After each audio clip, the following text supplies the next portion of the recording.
Obviously, I'm very much interested in the residents and my constituents in Citrus Heights having the right of self-determination. Constitutionally, of course, we all have the right to sue, and concurrently, if we have the right to sue, we can be sued. I concurred with Mr. Johnson earlier when he talked about fairness. The questions continue to be, can they go back to 1986? And Mr. Blair says that they can't. The proponents say that they can. It's interesting for me to think in terms of the signatures. In my mind, if they were valid in 1986, they obviously have to be valid now. And as everyone has talked about, this issue really turns on the applicability of the Code Section 56845. And it seems to me, and while Mr. Blair has obviously articulated the fact that we will find a judge who will find that 56845 applies, we also may find a judge that finds that it doesn't apply. And I think, in all fairness, it's not a question of when or if Citrus Heights becomes a city. I think it's a matter of when. CHIP is the Citrus Heights Incorporation project, and it was formed by business people, primarily in the Chamber of Commerce, who saw the need for us to be able to control our own destiny and to make our own decisions in Citrus Heights. The county was allowing unprecedented growth in housing in Citrus Heights in those days, some years 10 times greater than the county was growing. So for every one house being built somewhere else, 10 were being built into Citrus Heights. So we were being flooded with housing units, and we were basically a commute community. People would live here and commute to Sacramento. That was the intention. And so they paid very little, if any, attention at all to how they were developing our business community. The studies showed that we were generating, through sales tax and other revenues, more money than we were receiving in goods and services.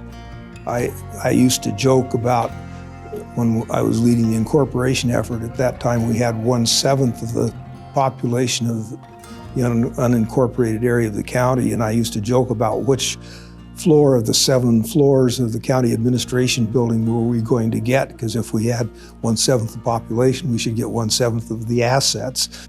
The Citrus Heights battle was followed by everybody in the state, every county in the state, every city group, every city, as a matter of fact. The League of Cities got involved. The issue of Citrus Heights Incorporation was a grave concern to the League of California Cities, simply because it was likely to set precedent for other incorporations. County Supervisors Association got involved. Everybody had something to lose. If the laws were changed involving the distribution of revenue, which they were through the state legislature, that was going to affect every new city that incorporated in the state. If the laws remained the same, every county was going to be adversely impacted by an incorporation like Citrus Heights, where there was an imbalance between the revenue that was generated in that area and the cost of the county providing services. We accepted the fact that we were going to have to raise money to put together an environmental impact report, but the county did not accept the fact that they lost on the vote issue, so they appealed it. And they appealed it to the appellate court and lost. They appealed it to the state Supreme Court and lost. So they appealed it to the U.S. Supreme Court, which even today, all these years later, makes me have to kind of giggle to think that they would go to such an extent to stop the incorporation of a city. So, had the Supreme Court chosen to take the case and had they ruled differently, we'd be a very, very different country at this point if that had happened. And the Supreme Court didn't take our side. They took the side of citizens having a right to self-govern, to have a right to vote.